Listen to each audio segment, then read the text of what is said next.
a presença de todos. Agradecer em especial também ao aceite do Dr. Jefferson e participar desse momento de discussão conosco. E hoje o intuito é justamente a gente discutir essa temática do aborto, né? Através da perspectiva do documentário Clandestinas, e trazer um pouco, na verdade, compartilhar um pouco de experiências, de conhecimento sobre esse assunto que é tão presente na sociedade brasileira, enfim, no mundo, mas que ainda as pessoas têm certa aversão, parece, a discuti-lo e a abordá-lo. Então, obrigada pela presença de vocês. Eu vou passar a palavra agora para o Tiago, que a gente preparou uma pequena introdução do tema, né?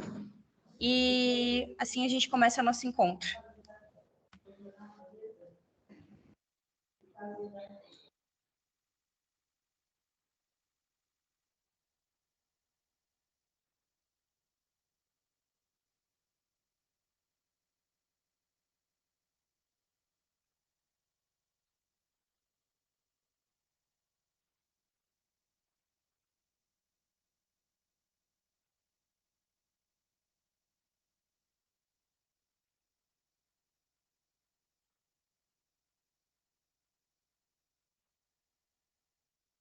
Opa, acho... agora...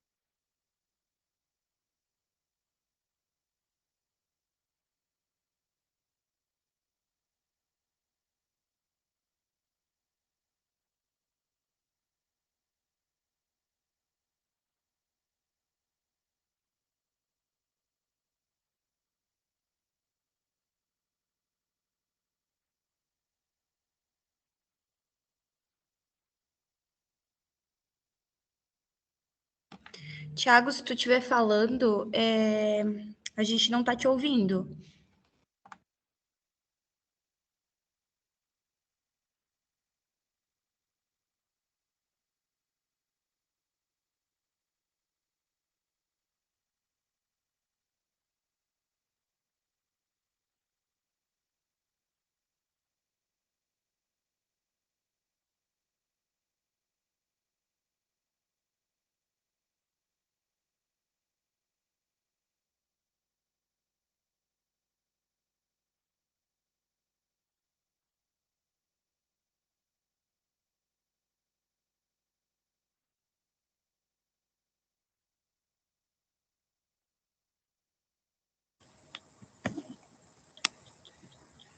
Oi, acho que agora vocês me escutam.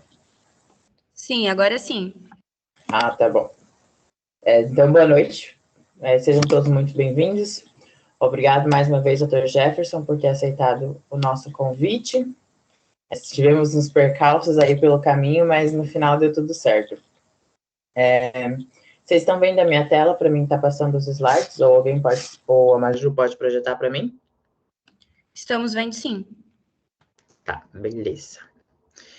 Então, esse é o nosso 10º encontro. Conseguimos fazer um encontro interligas com a Lanfaco e com a Lago. A gente fica muito feliz por poder ter tanta gente presente aqui para discutir um tema tão importante como este. Quando a gente pensa na questão do aborto em qualquer país do mundo, a gente tem dois movimentos sempre. Um movimento favorável a que esse seja um direito de escolha da mulher, e um movimento que pensa na questão do feto ali sendo gerado, o movimento pró-vida, né? E no Brasil, nós temos uma legislação muito bem específica, regida pelo nosso Código Penal, que são esses 4 artigos, né? Que eles criminalizam a prática do aborto, né? Em quase todas as situações, elas hoje a partir de 2012, só são 3 situações que o aborto não é criminalizado, né? Então, a gente tem toda uma carga cultural quando foi construída essa legislação. Essa legislação, se eu não me engano, ela é da década de 40 ou de 50, eu lembro que o Código Penal, ele é ainda da época do Getúlio Vargas, e desde então, a gente não conseguiu atualizar essa citação para a realidade da sociedade em que nós vivemos hoje. Enquanto muitos países avançaram nesse quesito, o Brasil ele permanece nesse estático, né, com relação a isso. Quando a gente pensa no aborto, agora falando de uma questão mais numérica, no estado de São Paulo, ocorreram 512 boletins relacionados ao aborto entre 2015 e 2020, e desses 512, 482, eles criminalizaram a própria gestante. Então, a gente tem uma correlação muito grande entre a prática, normalmente a prática do profissional da saúde, que normalmente é quem acolhe essa gestante, essa mulher que praticou um aborto, e acaba muitas vezes denunciando.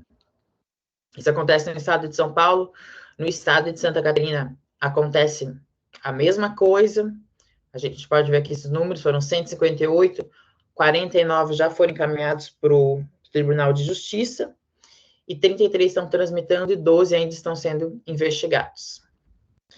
E o que acontece? O nosso próprio Código de Ética Médica, a Constituição Federal, diz que nós temos a obrigação de manter um sigilo profissional. E a gente pode até não ser favorável à prática, ou pode ser favorável, mas não cabe a nós, como profissionais de saúde, denunciar isso às instâncias de justiça. O nosso papel, como profissional, é acolher essa mulher, tratar das possíveis complicações que ela pode ter, dando apoio psicológico, fazendo procedimentos necessários. Então, eu acho que isso é o que mais importante que a gente tem que levar da nossa discussão quando a gente pensa no aborto no Brasil. Quer a gente seja favorável a ele ou não, ele acontece.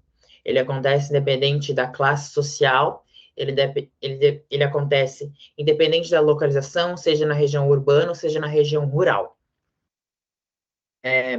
Recentemente, a doutora Débora Diniz, se eu não me engano, foi no ano de 2016 ou 17, que ela publicou uma pesquisa que ela fez nacional, e que 1 em cada 5 mulheres, entre até os 50, 60 anos, já tinha praticado um aborto no Brasil. A prática do aborto é uma coisa muito comum. Eu estava aqui encontrei aqui nas minhas coisas, tinha uma revista social que dizia que entrevistava 5 pessoas famosas, assim, que já tinham praticado o aborto no Brasil, dentro de clínicas ou de outras formas, e também entrevistados, entrevistando profissionais de saúde, agora do Diário Catarinense, essa é uma publicação de junho de 2016, que dizia que eles entrevistaram 40 profissionais de saúde, que diziam que grande parte deles eram contra ou não praticariam isso numa só paciente, mas quando eles são questionados a respeito de praticar isso num membro da sua família próximo, como esposa, filha ou cônjuge, eles topariam fazer. Então, tipo, a gente tem toda uma questão muito social que envolve isso na prática da nossa profissão. Então, essa é, assim, a mensagem que eu quero deixar para vocês, que a gente tenha essa consciência de permanecer o sigilo médico, que cabe a nós como profissionais que estamos nos formando e nos construindo, e que a gente possa ter um rico diálogo na noite de hoje com o palestrante. Agora eu passo a palavra para o senhor, Dr. Jefferson. Fique à vontade.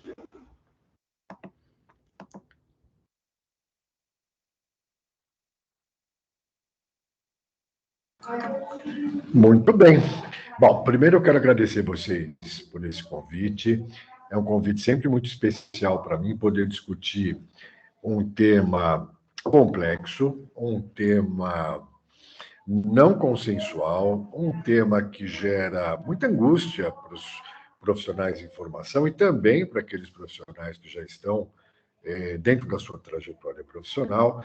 Então, sempre é um privilégio para mim poder discutir temas sensíveis com vocês. Eu gostei demais dessa apresentação que você fez. Foi o Tiago, né? Tiago que fez, Tiago? Não sei se o Tiago me ouve. Oi. É o Tiago que fez? Foi Tiago, É. né? Isso. Eu peguei algumas Tiago, imagens. Oi. Então, é que aqui em Santa Catarina nós temos um grupo chamado de pró-aborto, de pesquisa, de advogadas, de movimento feminista que chama-se Catarinas.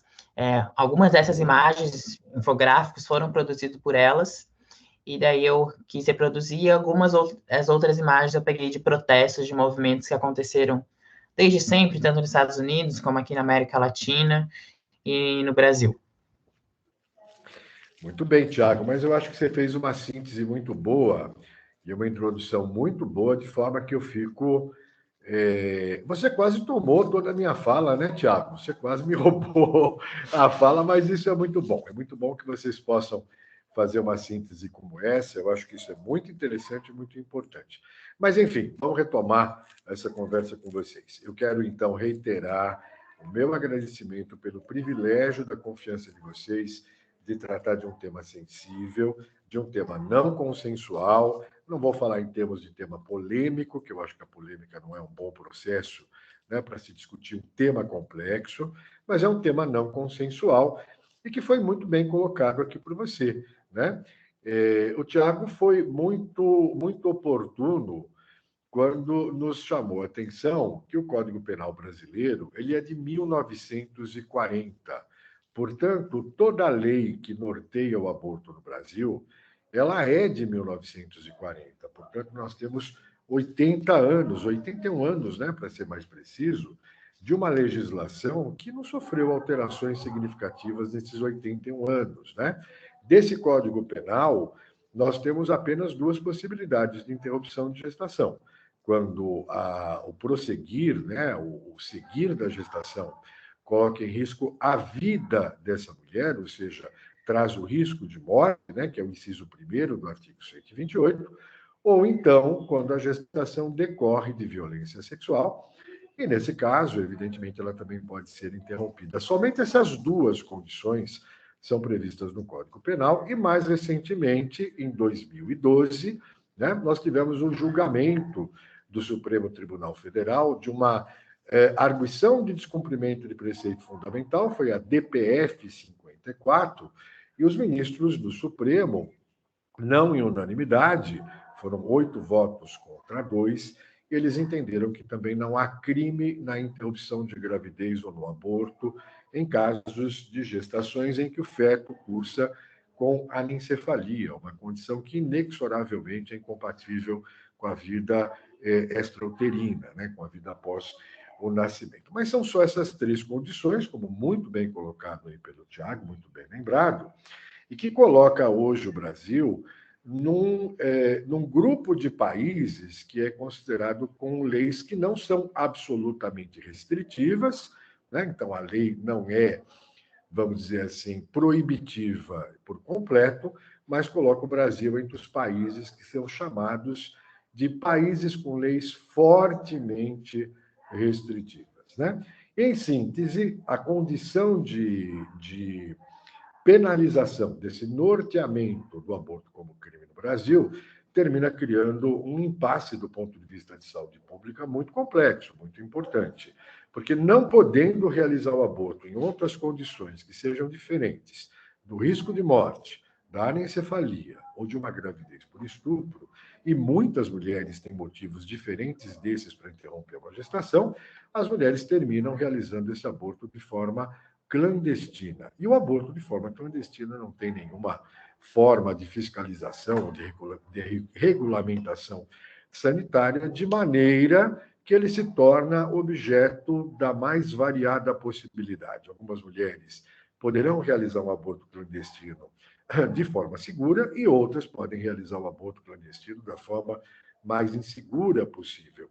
De uma maneira geral, as mulheres com mais recursos sociais, com mais recursos econômicos, terminam, de alguma maneira, acessando esses abortos realizados de forma mais segura, ainda que clandestino, mas de forma segura. Mas a maioria da população brasileira que termina buscando pelo aborto praticado de forma clandestina, termina realizando esse aborto de forma muito precária, o que termina colocando essas mulheres numa rota, né, tanto para complicações como para o risco de morte, bastante importante. Eu acho que esse é o detalhe, não, eu acho que esse é o aspecto mais importante que o Tiago nos colocou. São 80 anos em que o Código Penal brasileiro se mantém dessa forma, né, extremamente restritivo, enquanto uma boa parte do mundo, nesses últimos 80 ou 100 anos, tem caminhado para a descriminalização do aborto. E essa descriminalização do aborto tem sido acompanhada da redução das taxas de aborto, né? Redução do número de abortos ou da redução da necessidade das mulheres em realizar o aborto. Portanto, essa situação brasileira é uma situação muito perversa com as mulheres, porque ela não termina reduzindo as nossas taxas de aborto, ela não é capaz,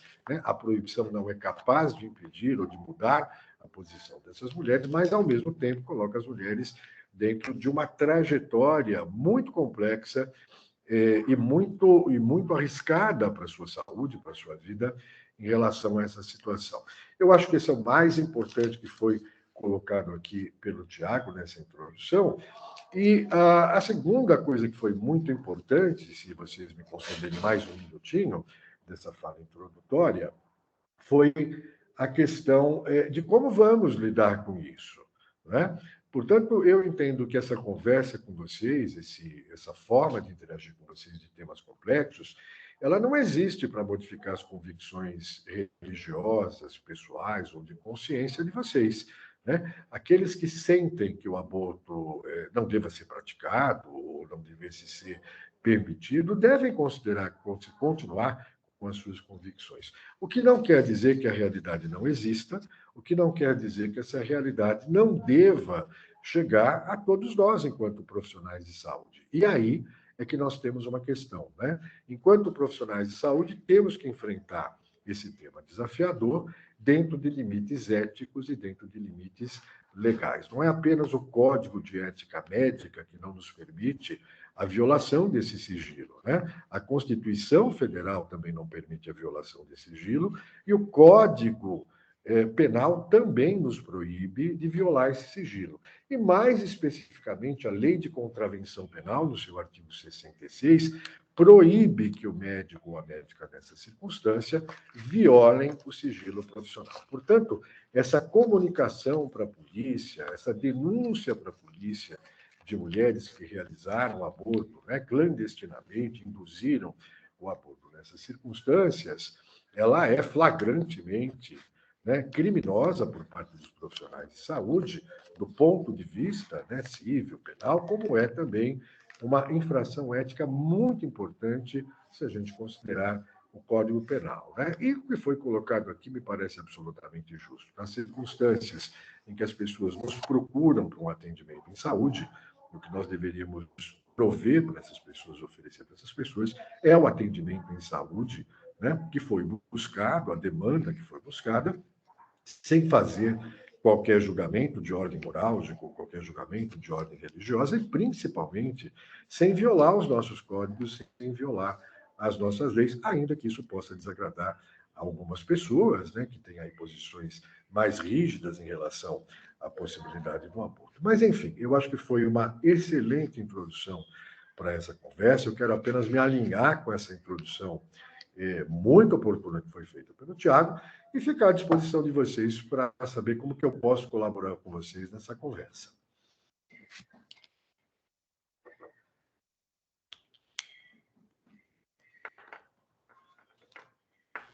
Oi, boa noite.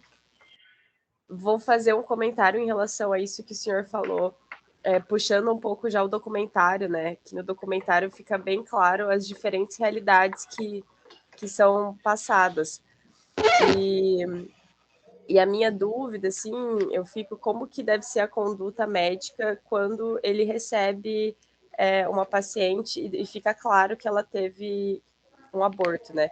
Porque ali no documentário a gente consegue ver que algumas mulheres que relatam essa experiência falam que elas tiveram médicos muito atenciosos, que eles praticavam o aborto justamente por uma convicção, né, em relação ao tema, e outras já elas eram criminalizadas, elas eram julgadas e por muitas vezes julgadas no sentido de repensar aquela atitude, né? Então, além daquela prática já ser completamente avassaladora emocionalmente, ainda a pessoa que deveria praticar o cuidado não o fazia, né? Então, eu queria entender um pouco sobre como o senhor vê essas dualidades de conduta. Olha, o que eu tenho tentado conversar com vocês, estudantes de medicina e de outras áreas, é exatamente a tua pergunta. A tua pergunta, eu acho que ela é fundamental. As situações de mulheres em situação de abortamento que nos chegam são muito diferentes. Então, há mulheres, por exemplo, que nos procuram numa situação de aborto, onde esse aborto é absolutamente legal. Né? Então, uma mulher que procure por um profissional de saúde, por um médico ou uma médica, contando, narrando, né, claramente uma história de violência, de abuso sexual, que resultou nessa gravidez, o entendimento hoje nosso, do ponto de vista ético, é que essa mulher tem todo o direito de receber um profissional de saúde a informação mais completa possível de que, primeiro, é uma situação onde ela tem o direito, né, é previsto pela lei brasileira que ela possa interromper essa gravidez, no artigo 128 do Código Penal. Né, é importante que, além dela saber que ela pode interromper essa gravidez, né, que ela seja informada de todos os procedimentos realizados de maneira organizada, de uma maneira dentro dos serviços públicos de saúde, obedecendo os melhores protocolos de atendimento, são procedimentos extremamente seguros. Né? Não adianta apenas dizer que o aborto é possível, né? É legalmente possível, mas é um desastre do ponto de vista de risco para a saúde dessa mulher, o que não é verdadeiro. Né? Então, essa mulher deve ser informada sobre o direito de acesso aos melhores e principalmente dentro das melhores técnicas de segurança, tanto para que ela não sofra nenhum tipo de problema durante essa interrupção de gestação, como não fique com nenhuma sequela, né, para o seu futuro reprodutivo. Então, essa é uma obrigação que nós temos.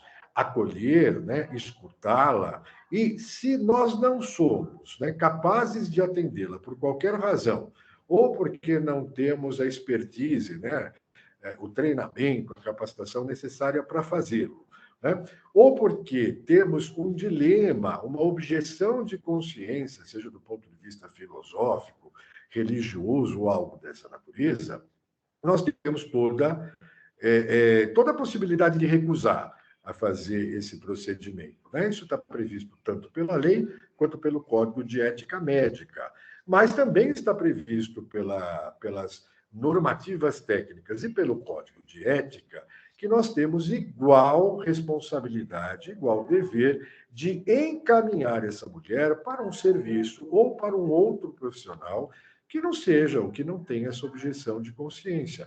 Então, é muito simples, né? É receber essa pessoa, é escutar essa pessoa, é acolher essa pessoa na sua demanda, e se concordamos ou não concordamos, né, com a realização de um aborto em circunstância legal, essa não é uma questão da pessoa, essa não é uma questão da mulher. Esse é um problema ou uma dificuldade que nós temos, e não a pessoa, né? Portanto, ela deve ser recebida da mesma forma, e se somos objetores de consciência, algum de vocês possa ser, que ela seja encaminhada a um outro médico, a um outro profissional. Essa é uma situação. Uma outra situação absolutamente diferente é uma mulher que está grávida de uma maneira indesejada, de uma maneira não pretendida, seja por falha do método anticonceptivo, seja por qualquer outra situação, e que ela entenda que nas circunstâncias de vida dela nesse momento, ela não pode manter essa gestação. E, no entanto, isso não tem nenhuma previsão legal, não há nenhuma possibilidade legal, né, de ela realizar esse procedimento. Eu acho que talvez essa seja uma das situações mais difíceis para as mulheres, porque a experiência que eu tenho em relação a isso é que muitas mulheres chegam para conversar comigo porque elas não conseguem conversar com os profissionais de saúde.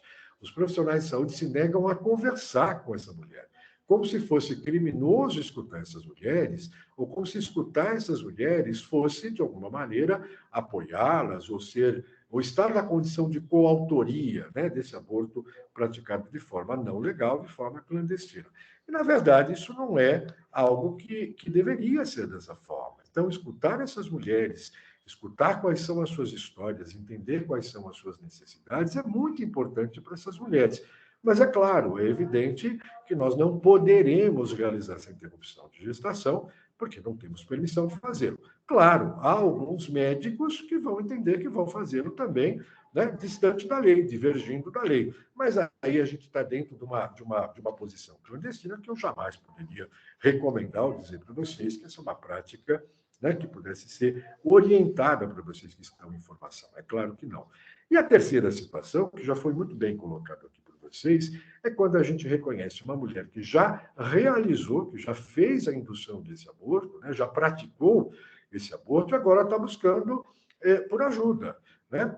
Contando ou não nos contando isso. Muitas mulheres vêm buscar essa ajuda narrando, sendo muito, vamos dizer assim, verdadeiras, né, nas suas falas, contando o que fizeram e até dizendo quais foram os motivos que as levaram a fazer essa interrupção. Outros casos, nós vamos perceber que essa mulher fez essa interrupção, mas ela não vai nos contar, né? É a situação, por exemplo, de encontrar resquícios daquele medicamento que nós chamamos de misoprostol, popularmente as mulheres conhecem com o nome de Citotec, que durante o exame ginecológico a gente pode encontrar, né, e mostrar que, de fato, ou indicar que, de fato, ali foi um abortamento induzido. Nesse caso, já foi muito claro, né? Tiago já foi claro, eu já conversei também com vocês. O que nos cabe nessa circunstância é o atendimento médico. A nossa posição dentro de um pronto-socorro é a posição de um profissional de saúde, né? Nós não estamos ali na posição de um delegado, nós não estamos na posição de um pastor evangélico, né, de um padre católico, ou de qualquer outra pessoa religiosa para fazer um julgamento religioso ou moral, né, como também não estamos ali como agentes de investigação, de responsabilização, de criminalização dessas mulheres. Elas foram procurar um serviço de saúde e foram procurar um atendimento médico, né? O entendimento hoje atual é que a gente deva prestar esse atendimento conforme cada situação se ponha, né? Conforme cada complicação, cada necessidade, cada demanda dessa mulher exija, né? E nós não temos permissão, isso precisa ficar absolutamente claro para vocês, nós não temos nenhuma permissão de realizar essa denúncia ou essa comunicação para a polícia ou para qualquer outro órgão, né? Nós devemos manter o sigilo nessa circunstância e cuidar dessas mulheres nesse sentido. Na verdade, eu resumiria para vocês de uma maneira muito simples, né? Como profissionais de saúde, entendendo que essa é uma questão de saúde pública, né? De uma maneira geral, e uma questão muito importante de direitos humanos para as mulheres, a nossa conduta deve ser uma conduta não de concordar ou de discordar, uma conduta de solidariedade, de empatia, de respeito às leis e de respeito às normativas técnicas que a nossa posição exige, né? Eu lembro vocês, elas não foram procurar uma igreja evangélica, elas não foram procurar uma sinagoga, elas não foram procurar, né, uma igreja, elas foram procurar um profissional de saúde num ambiente de profissional de saúde. Portanto, nosso dever é agir como tal.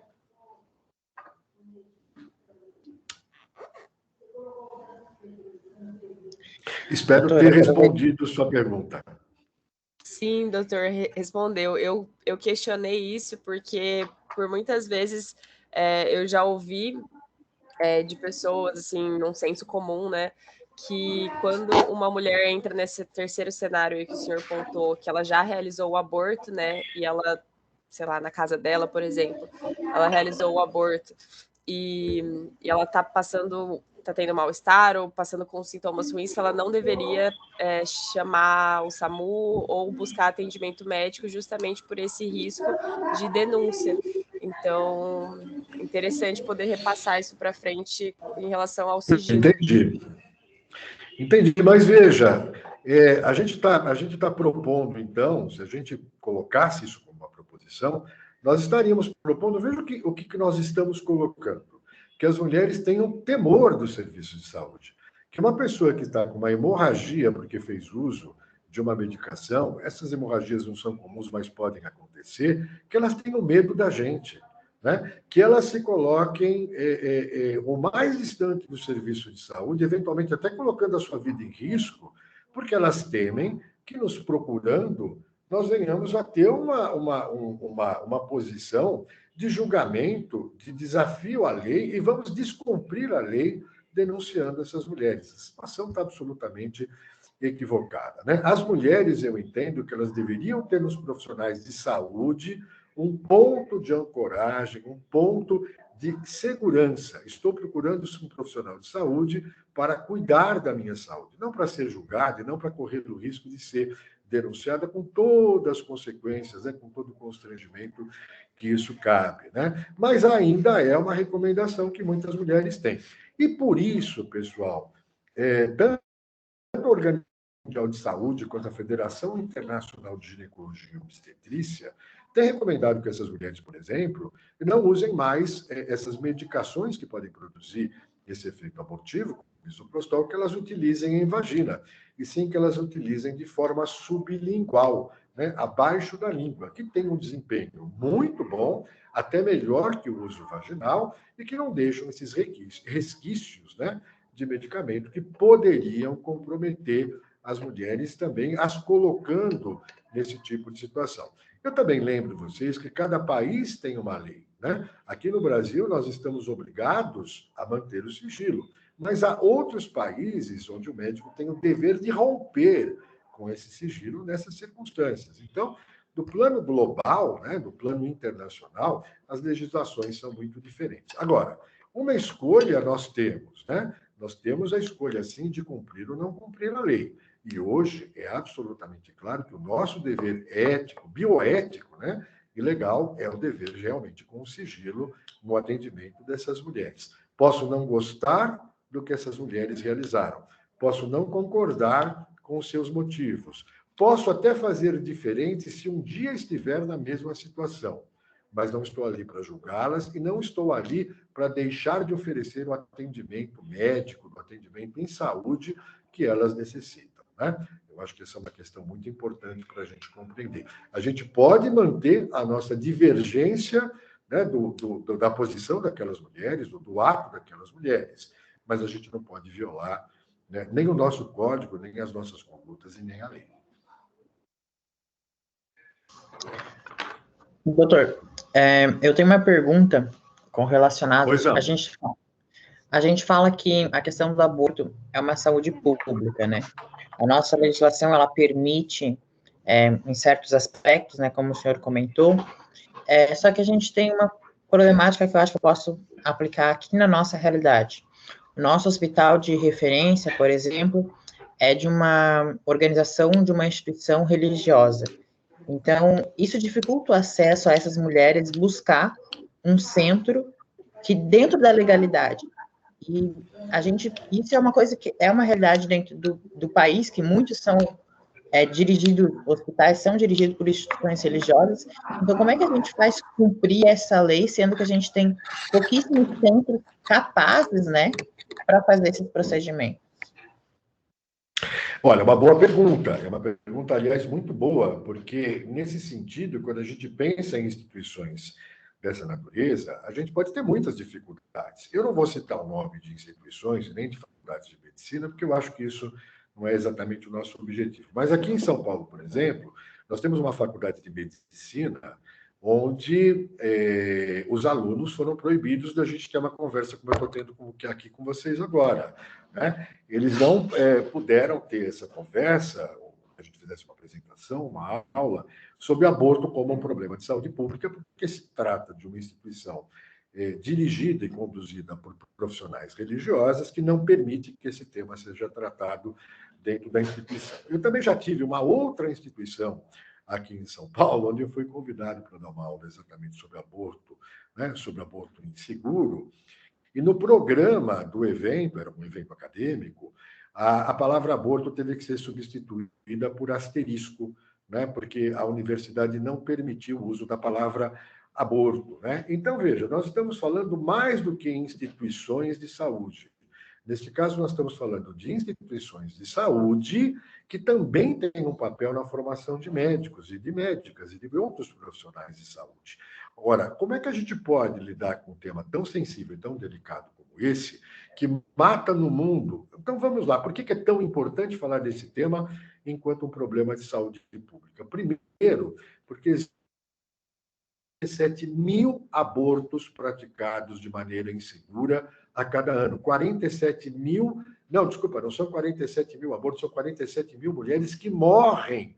Perdão, fiz aqui uma confusão de números, mas 47 mil mulheres que morrem desnecessariamente no mundo a cada ano em função desse aborto praticado de maneira insegura, sendo que 98% de todos os abortos inseguros praticados no mundo são praticados exatamente nos países em desenvolvimento, que são aqueles países que mantêm leis restritivas, em geral, em relação ao aborto. Nós temos já algumas modificações aqui, né, na América do Sul e no Caribe, como, por exemplo, a Argentina e o Uruguai, que fizeram essa descriminalização em tempo mais recente. É sobre isso que nós estamos falando. Estamos falando de uma situação que deixa a cada ano 5 milhões de mulheres com sequelas físicas, fora o sofrimento psicológico que tudo isso pode causar.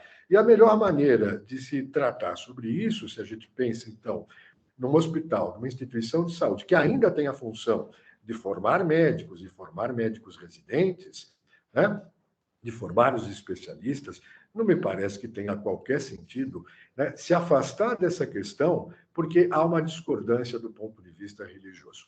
É evidente que essas instituições elas se negam a fazer uma série de procedimentos por motivos religiosos. E não é só o atendimento em relação ao aborto. Por exemplo, uma dessas instituições que eu estou aqui me referindo para vocês em São Paulo, e repito, não vou dizer o nome, porque eu acho que não é esse o sentido, nem de colocar nessa exposição pública, ela não permite apenas não se falar sobre aborto ou ter aulas sobre aborto. Ela também não permite que se faça uma laqueadura tubária, porque para a posição católica isso não é permitido. Ela também não permite que se coloque um DIU. Então, veja, é muito complexo, porque essa mesma instituição está usando dinheiro público, recebe dinheiro do Sistema Único de Saúde para prestar atendimento em saúde dentro, né, dos princípios do SUS, mas nega o atendimento que está previsto nas políticas públicas do SUS. Então, é muito complicado, porque essas instituições não existem só no Brasil, elas também existem em outros países. E toda vez que nós temos universidades, né, também fora do Brasil, como universidades católicas, não se permite realizar uma laqueadura tubária, que é uma questão que não é uma questão religiosa. Realizar ou não realizar uma laqueadura tubária? Se alguém entende que isso não é possível por uma questão religiosa sua, que não o faça, mas o hospital não pode impedir que a usuária do Sistema Único de Saúde ou aquela pessoa que não tem a mesma religião da direção daquele hospital não tenha acesso a algo tão importante na vida dela. Então, essas instituições, particularmente, podem criar muitas dificuldades, não é só em relação à questão do aborto. Todas as questões que envolvem o campo dos direitos sexuais e reprodutivos e a saúde sexual e reprodutiva são normalmente fortemente atingidas por essas instituições, tá? Então, essas instituições, com esse vínculo, né, com esse lastro, vamos dizer assim, religioso, pode ser muito complexo, muito complexo. E é claro, quando a gente pensa, por exemplo, num aborto legal, essas instituições normalmente não permitem que o aborto seja realizado nas suas instituições, o que também não está correto, né? Porque a lei determina que isso possa ser feito, mas a lei não dá a nenhuma instituição o direito de negar esse tipo de procedimento. A negar esse procedimento não é um ato institucional, ele é um ato de objeção de consciência. E objeção de consciência é um ato pessoal, né? Qualquer um de vocês pode ter objeção de consciência em relação a uma situação de aborto e, tirando uma emergência ou ausência de outro médico, né, excetuando essas duas condições, vocês têm todo o direito de se negar a realizar esse procedimento, porque a consciência não é de uma instituição, a consciência é de cada indivíduo, de cada pessoa. E, portanto, o direito de objeção de consciência todos vocês têm.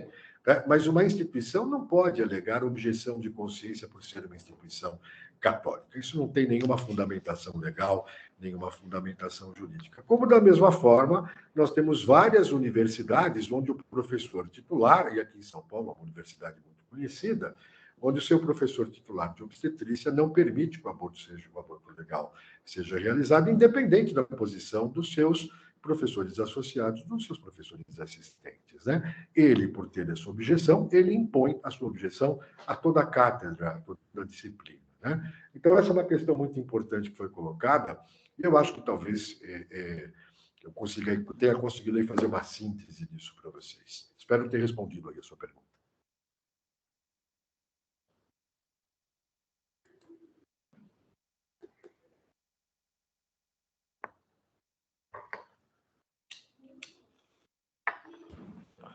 Doutor.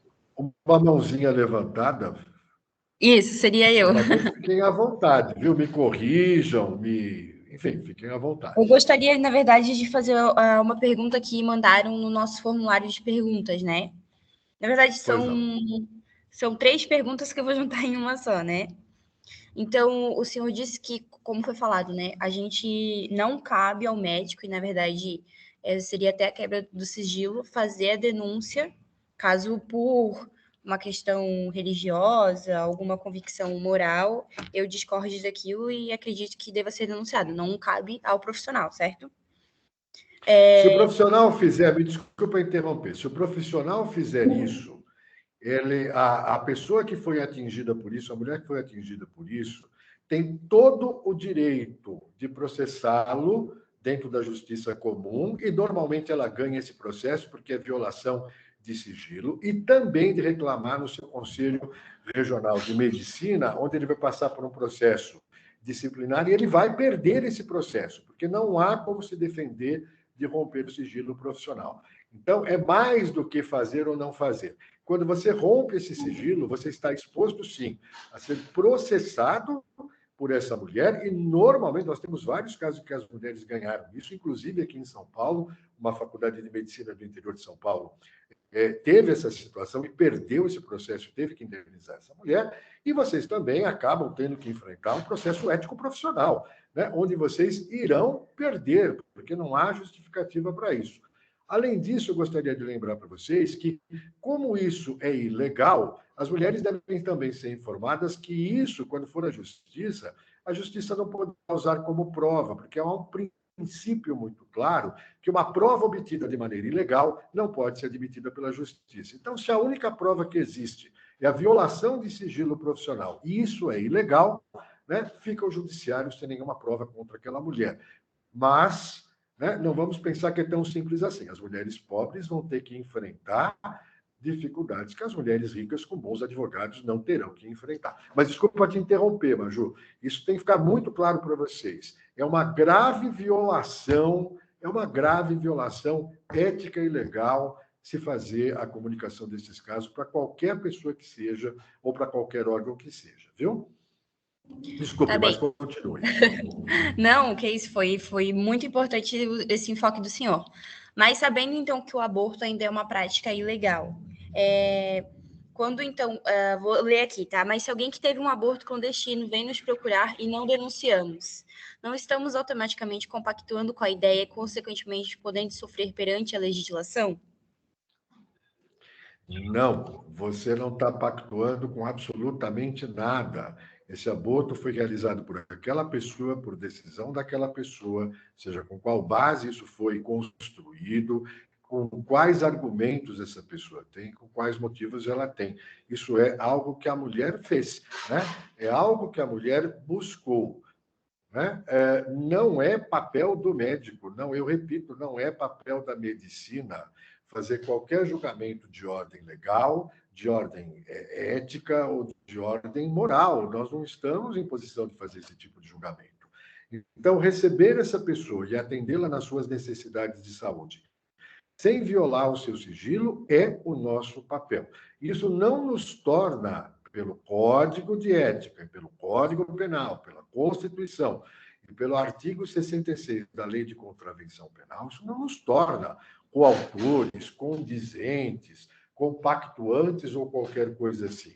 Tá? Isso não nos torna. Isso nos torna apenas médicos que estamos atendendo, médicos e médicas, né, que estamos atendendo essas pessoas nas suas demandas. Então, o fato de não denunciar não é nenhum tipo de infração e não tem nenhum significado de concordar ou discordar. A gente pode atender essa mulher e fazer todos os procedimentos necessários, concordando de que ela tenha realizado a interrupção ou discordando dela ter realizado aquela interrupção.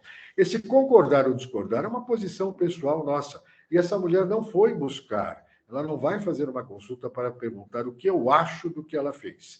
Né? O senhor pode me julgar, por favor, moralmente, pelo que eu fiz? Ou o senhor pode me julgar, né, do ponto de vista religioso do que eu fiz? A minha resposta sempre vai ser não. Eu não estou aqui para lhe julgar, eu estou aqui para lhe escutar, lhe acolher, para ter a empatia necessária com você numa situação tão grave, tão complexa, e para lhe cuidar do ponto de vista da saúde da melhor maneira possível. Também estou aqui para manter o seu sigilo, que é meu dever, estou aqui para cuidar de você, que também é meu dever. Então, não há essa possibilidade, não, fiquem tranquilos, tá? Eu tenho mais uma pergunta, que é do formulário também, mas tem um pouquinho da minha, né? Então, como o senhor falou, uma instituição, ela não, no caso de um aborto, né, sob o amparo legal, que hoje seria no caso de violência, uma instituição, na teoria, não poderia se recusar a prestar esse atendimento. Na teoria. Não. Mas, na teoria e na prática. Em nenhuma medida. Nem na teoria, nem na prática, nem qualquer coisa. Claro, ela tem... Negar atendimento é gravíssimo, porque aí é omissão de socorro. Isso é crime. Né? Mas, no caso, se for um indivíduo, tem a objeção de consciência, como o senhor citou. Então, o profissional médico, o indivíduo, pela lei, por todas as legislações que a gente tem, está amparado de poder recusar a realização do aborto, certo? Sim, mas vamos lá, só deixa eu lhe interromper. Existem duas situações diferentes que a gente deve considerar. Primeiro, o atendimento de urgência e de emergência. Esse não existe para urgência e emergência objeção de consciência. Tá? Não importa qual é a situação, se trata de uma urgência, se trata de uma emergência, a gente não pode usar da objeção de consciência para recusar. Eu não posso falar, eu tenho objeção de consciência para atender um atropelado, para atender um infarto. Não posso, não existe isso. A outra razão para a gente não ter direito de recusar é quando não existe outro médico. Se não existe outro médico, você está obrigado a atender essa pessoa, porque o direito da pessoa se sobrepõe ao seu direito de objeção de consciência. Isso é diferente de um aborto, por exemplo, em caso de violência sexual, que não é uma urgência, né? Não é uma emergência. Então, é claro que aí sim a gente pode fazer essa recusa, desde que essa recusa, é claro, fazemos a recusa, mas encaminhamos essa pessoa para uma outra pessoa que possa, ou para uma outra instituição que possa fazê-lo. Mas isso é uma questão de ordem pessoal. Do ponto de vista institucional, não existe base legal para essa recusa. Isso, então o senhor meio que já entrou na minha dúvida.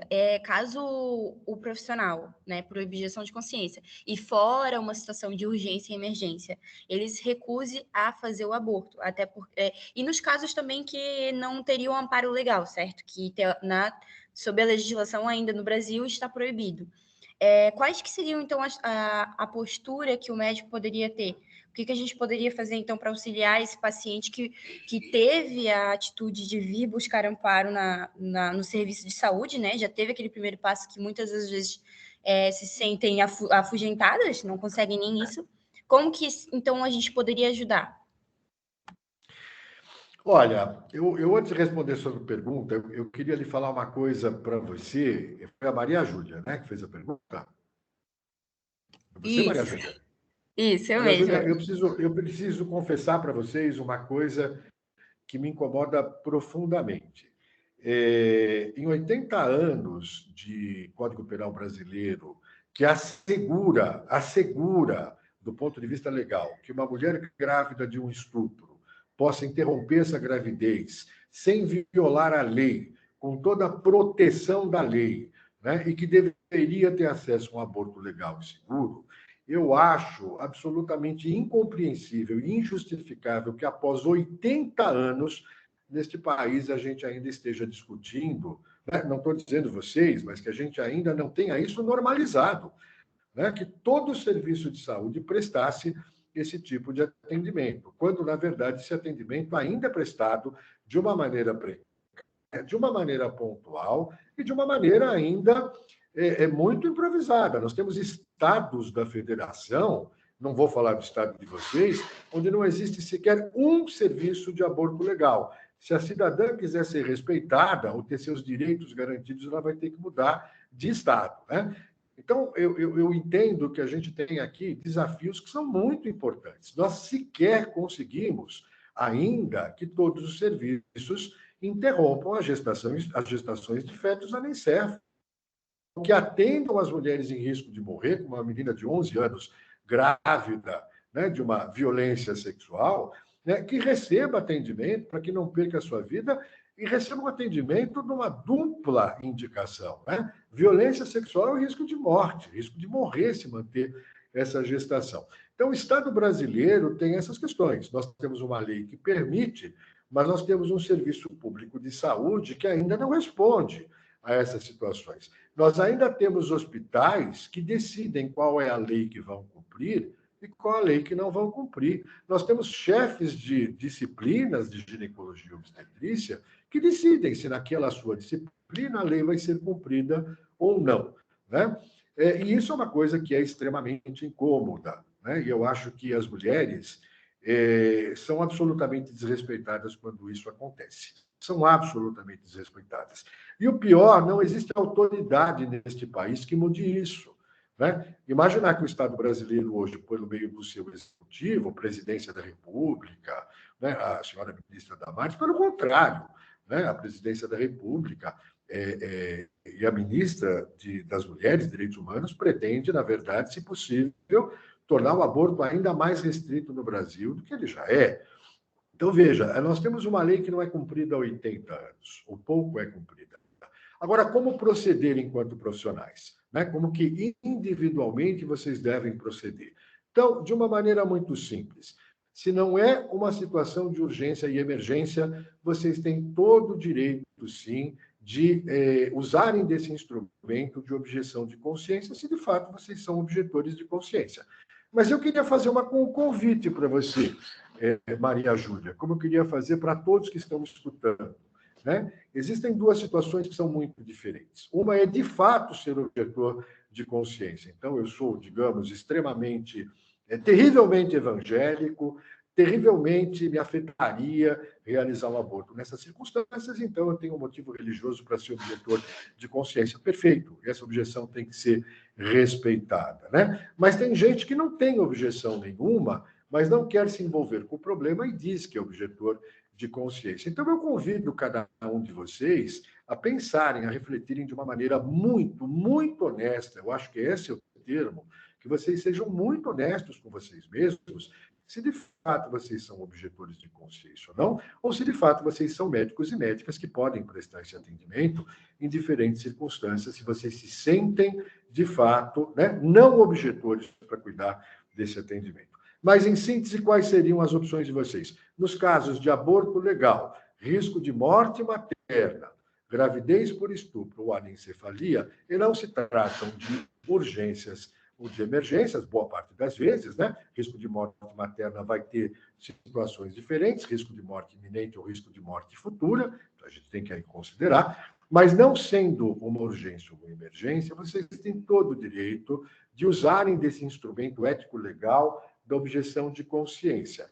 Ele é previsto pelo nosso Código de Ética Médica e ele é previsto também pela nossa legislação e também por pactos internacionais dos quais o Brasil faz parte, tá? Então, essa objeção é uma questão de escolha de vocês, que vocês podem fazer de uma maneira honesta ou de uma maneira honesta. Não posso ensinar honestidade, né, a vocês ou não. Isso é uma questão muito pessoal que vocês devem fazer essa escolha. Quando se trata de uma mulher que já realizou esse aborto está nos procurando para fazer um acompanhamento, porque tem uma complicação, eu acho que a gente já foi absolutamente claro. É dever da gente fazer o tratamento dessa complicação. Se trata de uma urgência, se trata de uma emergência, você está no pronto-socorro, você não pode negar esse atendimento, né? Isso omissão de socorro, omissão, isso do ponto de vista ético e legal, é gravíssimo, né? Não é só gravíssimo como conduta, mas é gravíssimo também com as consequências, e a gente deve fazer todo o atendimento necessário sem violar o sigilo dessa mulher. Se for uma situação em que uma mulher pretende realizar esse aborto, mas ele não tem base legal para ser realizado, aí vocês têm que se sentir mais ou menos confortáveis para acolher, humanizar o seu atendimento, escutar essa mulher, né? Ser empático, se colocar no lugar dela, né? Do ponto de vista de empatia, e entender a sua situação e, sobretudo, ter claro que, ainda que essa mulher não tenha claro, que a forma com que ela vai realizar essa interrupção pode ser extremamente grave para a sua saúde. E prestar informação sobre isso não é crime, né? Prestar uma informação sobre qual é o uso correto do misoprostol para fazer um aborto seguro não é crime, porque essa não é uma informação que seja secreta. Qualquer um de vocês pode pegar o seu celular agora e consultar a norma técnica ou do Ministério da Saúde, né? Ou da Federação Internacional de Ginecologia e Obstetrícia, ou da Organização Mundial de Saúde, e vai estar lá todos os cuidados, né? Isso é uma informação pública, não é uma informação restrita a médicos, todos os cuidados que são necessários para que um aborto esteja longe de ser praticado ou se distancie de ser praticado de uma maneira insegura, colocando em risco a vida da mulher. Eu me sinto absolutamente à vontade quando uma mulher procura nessas circunstâncias, né, para escutá-la, ouvir o que ela pretende, sabe? E deixar claro para ela quais são as práticas seguras ou não inseguras. Claro que eu não posso realizar essa interrupção, né, porque eu não tenho permissão legal para fazê-la, não sou dono de uma clínica clandestina para interrupção de gestação, então termino não podendo ajudá-la nesse sentido. Mas as mulheres terminam muito agradecidas de serem escutadas, de serem respeitadas, né? E eu acho que é isso que a gente tem que colocar em questão. As mulheres têm os seus motivos. O Estado brasileiro respeita só alguns deles. Outros motivos o Estado brasileiro não respeita, ou para eles é um motivo indiferente, né? E para mim não é essa a questão. Para mim a questão não é respeitar os meus motivos, mas é respeitar os posicionamentos e a autonomia das mulheres. Eu entendo que as mulheres são autônomas para essa decisão e deveriam ser tratadas como mulheres autônomas para essa decisão, não serem tuteladas pelo Estado e muito menos tuteladas, né, por um ginecologista de barba branca como eu, né? Então a minha posição é sempre de ser muito acolhedor, né? Ficaria muito feliz se vocês pudessem também ser muito acolhedores, e quando eu digo acolher, eu não estou dizendo para vocês se afastarem 1 milímetro dos limites do Código de Ética Médica, e que vocês não se afastem 1 milímetro daquilo que são os limites da lei, tá bom? Não sei se eu respondi adequadamente sua dúvida, Maju. Com certeza. Inclusive, essa questão da orientação sobre misoprostol foi realmente uma descoberta, sabe? Que é uma coisa que, como foi falado no comentário, todo mundo tem um amigo que fala do Citotec, que sabe onde tem para comprar e não sei o quê. E isso, querendo ou não, é uma espécie até de medicina popular, né? Que sempre fica no achismo. E o profissional médico que deveria ter esse papel de instruir fica nesse limbo de o que eu faço. Será que eu posso instruir a paciente sobre isso da forma correta? E saber disso, que na verdade é um dever nosso, é realmente uma descoberta que com certeza vai fazer diferença no profissionalismo de muita gente que está aqui. Maju, veja, eu até entendo que numa circunstância dessa, muitos de vocês possam se sentir inseguros em relação a isso, né? E eu entenderia se alguém não quisesse dar essa informação, não quisesse prestar essa informação, eu entenderia. O que não quer dizer que, porque a gente não se sinta à vontade de prestar essa informação, a gente deva julgar, a gente deva discriminar, a gente deva deixar essas pessoas simplesmente sem nenhum tipo de cuidado, sem nenhum tipo de apoio, né? Porque a consequência disso pode ser a morte de uma mulher jovem em período reprodutivo da vida, e eu asseguro a vocês, uma morte absolutamente desnecessária se ela tivesse acesso a um aborto praticado de forma segura. Né? Essa situação ela é muito mais grave do que pode aparecer, porque ela é muito mais cruel com as mulheres negras, com as mulheres pobres, com as mulheres indígenas e com as mulheres de pouca escolaridade.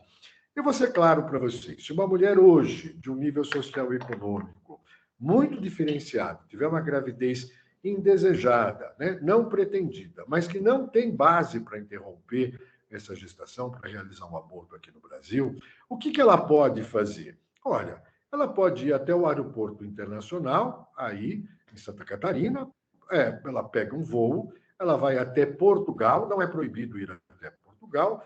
Em Portugal, ela não poderá acessar o serviço público, porque ela não é uma cidadã portuguesa, mas ela pode acessar o serviço privado, tá? Que tem preços muito bons, muito acessíveis para as mulheres em geral. Ela vai ter que seguir as regras da legislação portuguesa para realizar uma interrupção de gestação. Há lá suas regras, há lá os seus documentos a assinar, há lá um prazo de espera depois de manifestação da sua vontade de alguns dias. Nesses alguns dias de espera entre solicitar e poder receber o atendimento a um aborto, ela pode visitar Portugal e algum museu, enfim, realizar o aborto e voltar ao Brasil, fazendo um aborto absolutamente seguro. E mais, se as autoridades brasileiras souberem que isso foi feito, como acontece para mulheres que vão a Portugal, ou que vão agora muito à Colômbia, né, esse país vizinho, para realizar esse procedimento, não há qualquer sanção possível para essas mulheres, porque o aborto não foi cometido no território brasileiro, portanto, não pode se qualificar isso como crime. Portanto, uma mulher que tenha recursos sociais e econômicos, o aborto é sim possível para ela. Basta ela ter acesso econômico a ir a Portugal, a Colômbia, a Holanda, e fazê-lo da forma mais segura possível, da forma mais confortável possível. O que eu gostaria de chamar a atenção de vocês, enquanto futuros profissionais de saúde, é que a mesma mulher, né, que passa por esse aeroporto, que tem toda essa possibilidade, existe uma outra mulher que limpa o chão desse aeroporto, que escova, que passa o esfregão no chão desse aeroporto, que jamais terá essa possibilidade. E quando, nas mesmas circunstâncias dessa outra mulher, vai ter que recorrer ao aborto da forma mais precária possível, colocando a sua vida em risco. Se isso for justiça, não me parece que seja. Portanto, nós temos hoje um problema também de ordem social, de desigualdade social, muito desigualdade social e também de raça nesse país. Mulheres pobres estão, sim, mais sujeitas ao aborto clandestino, mais sujeitas às suas consequências, mais sujeitas a morrer nessas circunstâncias, enquanto mulheres brancas, com nível social e econômico melhor, têm aí uma segurança, inclusive de nem se constranger que isso seja crime, porque podem acessar esse aborto fora do Brasil.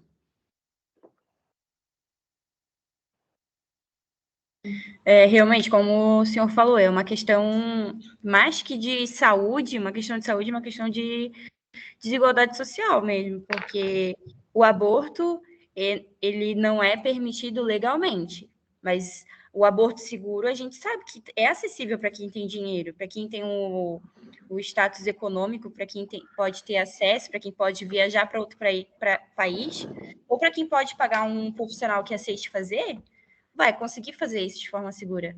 Agora, quem está sujeito ao sistema público de saúde está totalmente desamparado, certo? Tem uma pergunta aqui sobre se o senhor tem conhecimento de como é o processo de aborto no Uruguai. Sim, eu tenho sim, eu tive a possibilidade de acompanhar a questão do aborto do Uruguai há décadas atrás, ainda quando o Uruguai tinha uma lei tão restritiva quanto a nossa, né? E eu queria lembrar, então, já que vocês estão perguntando sobre isso, que a última vez que eu fui, uma das primeiras vezes que eu fui ao Uruguai, Eu me lembro que o aborto era a primeira causa de morte materna no Uruguai.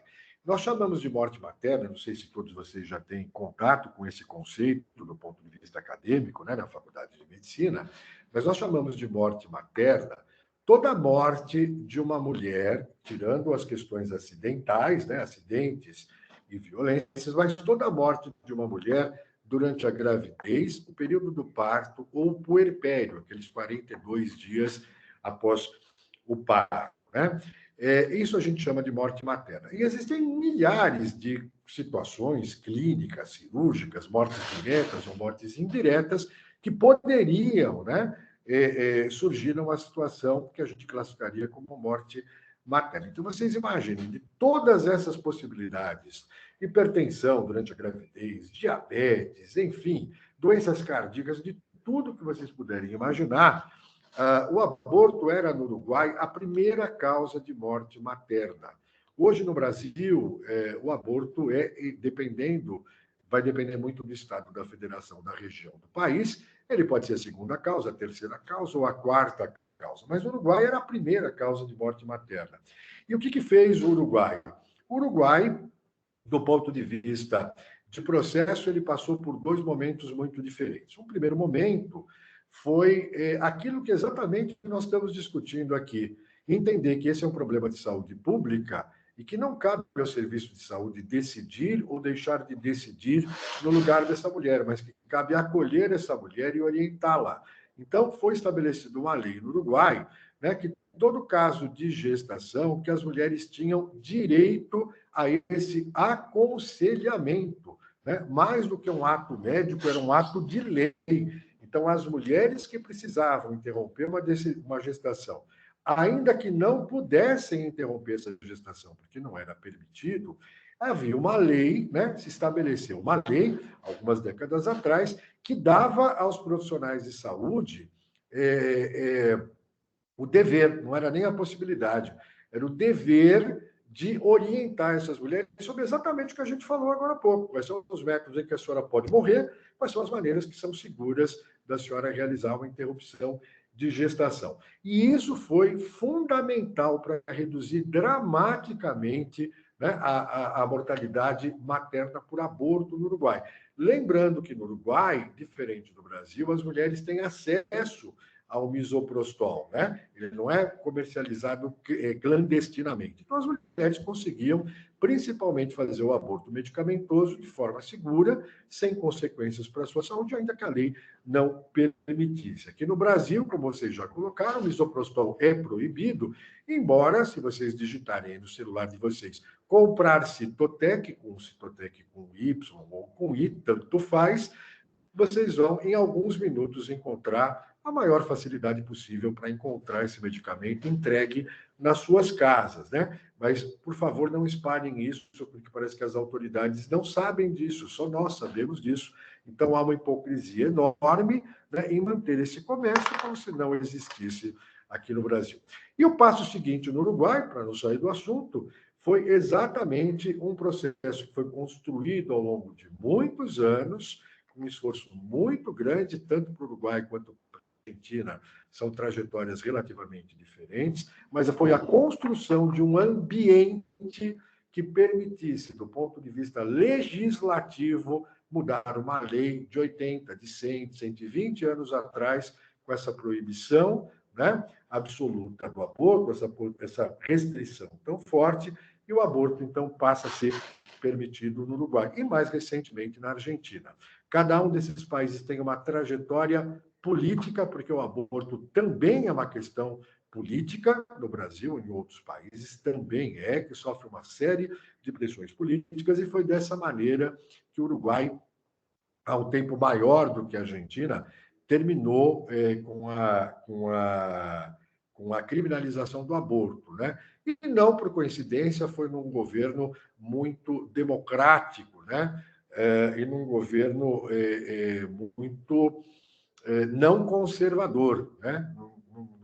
Num governo muito propício, né, para essa atividade. E hoje eu posso dizer para vocês que há muito tempo não existe uma morte materna por aborto no Uruguai, né? O fato das mulheres poderem acessar essa interrupção de forma legal e segura no Uruguai, terminou, né, praticamente terminou, são raros os casos de morte materna por aborto no Uruguai.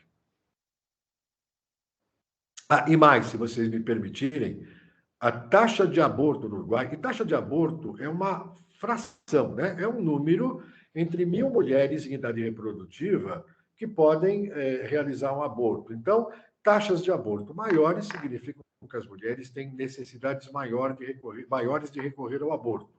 Taxas de aborto menores significa que naquela região, naquele país, naquele território, as mulheres precisam menos de recorrer ao aborto, né? E é interessante que o aborto hoje é permitido no Uruguai e as taxas de aborto também se reduziram. Ou seja, junto com essas medidas de respeito a direitos sexuais e reprodutivos das mulheres, as taxas de aborto, que significam a necessidade das mulheres de recorrerem ao aborto, cada vez é menor no Uruguai. E isso tem se mostrado assim em todos os países, né? Quase todos os países desenvolvidos que deixaram, né, de criminalizar o aborto, o que a gente observa nas últimas décadas é que cada vez é menor a necessidade das mulheres de realizar o aborto. Um bom exemplo é a Holanda, né? A Holanda é um país extremamente acessível às mulheres para a realização do aborto, acessível do ponto de vista legal e acessível do ponto de vista de sistema de saúde. Tem um sistema de saúde que realiza isso com uma enorme segurança, com os melhores protocolos, e, ao mesmo tempo, é o país onde existe a menor taxa de aborto. Então, o país onde é mais acessível é onde menos as mulheres precisam realizar o aborto. Portanto, a ideia de que a proibição do aborto reduz as taxas de aborto, ela tem se mostrado, do ponto de vista de evidência científica, uma falácia, um engodo, né? A proibição do aborto não tem nenhum efeito em reduzir as taxas de aborto. Mas a proibição do aborto tem um efeito excelente, tem um enorme efeito sobre as taxas de mortalidade materna.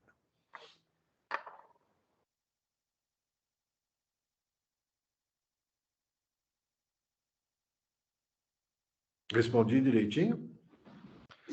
Com certeza. Eu peço desculpas, eu estou um pouquinho longe aqui da minha tela e o meu óculos aqui está um pouquinho desutilizado, eu não consigo ler muito as perguntinhas que vêm do chat, não é desprezo da minha parte, não. Se alguém puder ir lendo para mim e me trazendo, com muito gosto eu vou respondendo, viu?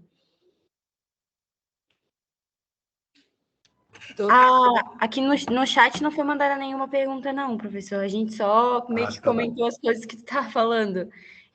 Só a Rafa agora vai fazer uma pergunta que a gente mandou um link de um formulário para as pessoas que às vezes têm vergonha de mandar ali, puder mandar no formulário. Então, aqui no formulário eles perguntaram o que acontece com o médico que faz aborto ilegalmente.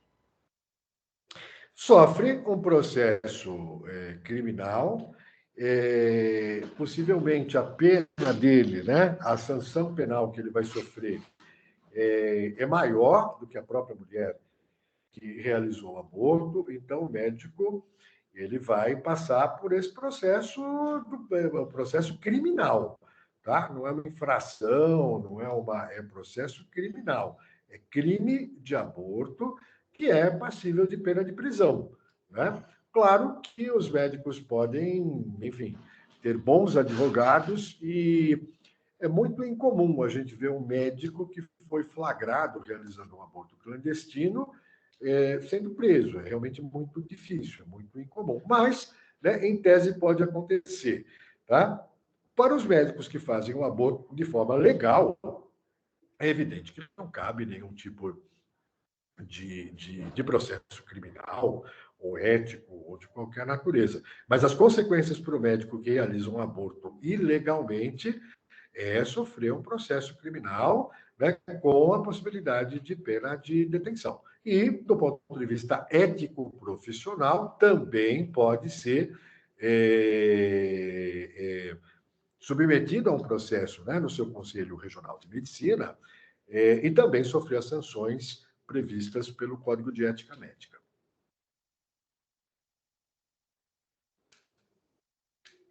Aliás, se vocês me permitirem, eu queria fazer um adendozinho, uma resposta muito rápido. Aqui no Brasil, a objeção de consciência, escolher ou não escolher atender uma pessoa, né, em qualquer situação, inclusive na situação de aborto legal, salvo não existir outro médico, ou salvo urgência e emergência, é um direito que nós temos. Mas esse direito não é assim em todos os países, não. Parte dos países da União Europeia, tá, existe o direito igual ao direito daqui de você usar objeção de consciência ou não. Mas em alguns países o médico não tem direito à objeção de consciência. Entende-se que se você está dentro do serviço público, né, e você não foi obrigado a ingressar no serviço público, mas uma vez que você ingresse no serviço público, você tem dever de prestação de atendimento dentro das políticas públicas de saúde. Isso acontece em alguns estados americanos e acontece em alguns países da União Europeia. Então, dependendo do país, o médico não tem direito de objeção de consciência no serviço público. No serviço privado, claro, ele sempre terá esse direito de objeção de consciência, não sendo urgência e não sendo emergência e não faltando outro médico. Então, doutor, chegou mais uma pergunta aqui, um pouco direcionada para a parte política. A pessoa pergunta: o senhor saberia dizer qual partido político no Brasil tem o plano de descriminalização do aborto mais esclarecido? PSOL, né? O PSOL, ele tem mais do que uma posição, o PSOL tem uma iniciativa junto ao Supremo Tribunal Federal para a descriminalização do aborto, extremamente bem fundamentada em todos os campos. No campo político, no campo legal, no campo da saúde pública, no campo da saúde mental, em todos os campos que a gente pudesse discutir a questão da descriminalização do aborto. Nós temos hoje uma iniciativa que aguarda julgamento pelo Supremo Tribunal Federal nesse sentido. Então, há partidos, sim, que têm posições muito, vamos dizer assim, avançadas, né, no sentido da descriminalização. E há partidos que, do ponto de vista de política partidária, são muito conservadores, né? Então, assim como o PSOL tem essa posição, há outros partidos que têm posições diferentes. O PSL, por exemplo, ele é constituído principalmente por integrantes de um partido que são muito conservadores, né, e que entendem, na melhor das hipóteses, quando são muito abertos, entendem deixar tudo como está, né, não avançar nenhum milímetro, mas na maioria das vezes entendem, e há vários deputados, né, desse partido que entendem que o aborto deveria ser criminalizado em toda e qualquer circunstância, inclusive no risco de morte. Uma mulher deveria se submeter ao risco de morrer, mas não realizar o aborto. Então, há um critério político, sim. Mas, além do critério partidário, que foi a pergunta que vocês me fizeram, eu acho que vocês deveriam estar muito atentos e muito atentas ao critério de posição de bancada. Então, hoje, o que nós temos no Congresso brasileiro, e parece que isso se repete nas câmaras dos vereadores, nas assembleias legislativas, um crescimento muito grande, né, de representantes de cada uma dessas casas, que são denominados representantes religiosos, ou católicos ou evangélicos neopentecostais, né? E, na maioria das vezes, ainda que católicos evangélicos, né, disputem a mesma parcela de fiéis e não se entendam em uma série de outras circunstâncias, ou discordem em muitas circunstâncias, na questão do aborto, geralmente, né, essas religiões se reúnem na forma de uma bancada religiosa conservadora que atua muito fortemente contra a descriminalização do aborto. Hoje, nós temos um número cada vez maior de integrantes dessa bancada religiosa, junto com outras bancadas conservadoras, que têm apresentado inúmeros projetos de lei, né, para tornar ainda mais restrito o aborto no Brasil, como, por exemplo, proibir o aborto em caso de gravidez decorrente de violência sexual. Então, nós temos hoje um número, né, de alguns anos para cá, um número muito maior de projetos de lei e de iniciativas parlamentares contrárias ao aborto, né, ou de forma absoluta, ou de forma a torná-lo mais complicado, mais difícil de ser realizado, ou ainda mais restrito do que ele é hoje, do que iniciativas que fossem no avanço, né, como foi conseguido na Argentina, no Uruguai ou na maioria dos países desenvolvidos. A situação brasileira é uma situação particularmente diferente dos outros países. A gente atravessa hoje um cenário, né, dentro do executivo brasileiro extremamente conservador e contrário a qualquer iniciativa em relação a aborto, direitos sexuais, direitos reprodutivos, né? A gente tem aí iniciativas muito complicadas que também vão para dentro do âmbito religioso, né? Queria lembrar vocês que agora, nas Nações Unidas, o presidente brasileiro, o senhor Jair Messias Bolsonaro, até se propôs a receber refugiados do Afeganistão, mas refugiados católicos. Ele foi extremamente claro na sua fala. Então, vocês vejam que tudo isso, como está dentro de um contexto político geral, e não só político partidário, onde a gente tem influências religiosas bastante importantes, né? A situação do Brasil hoje não é animadora. Eu acho que a gente está mais no sentido de ter forte atenção para não experimentar retrocessos, né? Que do ponto de vista de direitos humanos internacionais nem seria permitido, né? Mas isso acontece. Nós já vimos isso, por exemplo, na Nicarágua há 10 ou 15 anos atrás.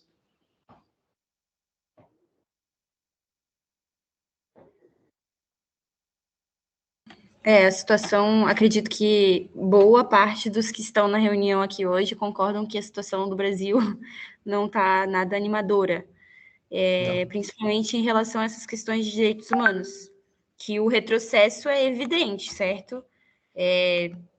Como o senhor falou, a gente tem como a defensora das mulheres alguém que é totalmente contra o aborto, que é totalmente contra a independência da mulher, que é totalmente contra tudo aquilo que todo movimento feminista e, na verdade, tudo que a parte das humanas tem conquistado, eles são totalmente opostos. Então, o Brasil de um lado... Eu lembro vocês que estudantes de medicina, que se vocês quiserem colocar um DIU, vocês vão ter que pedir permissão dos seus namorados, ou dos seus maridos, ou do seu pai, porque, segundo o ministro, ele queria recentemente que a colocação de um DIU, de um método contraceptivo que deveria ser extremamente acessível, para uma mulher fosse condicionado à autorização. Vocês, mulheres, têm que ser tuteladas, porque vocês são consideradas como insuficientes na visão do Estado, até para colocar um DIU. Desculpa de interromper, mas é só para colocar como é grave a situação de distorção que a gente tem de direitos reprodutivos hoje no Brasil. E eu concordo totalmente. Uma coisa que me marcou ali do documentário Clandestinos é justamente isso, sabe? Que é a fala do final. Que se fosse o homem que engravidasse, não seria assim. Os direitos reprodutivos, as questões reprodutivas só são complicadas quando se referem à mulher.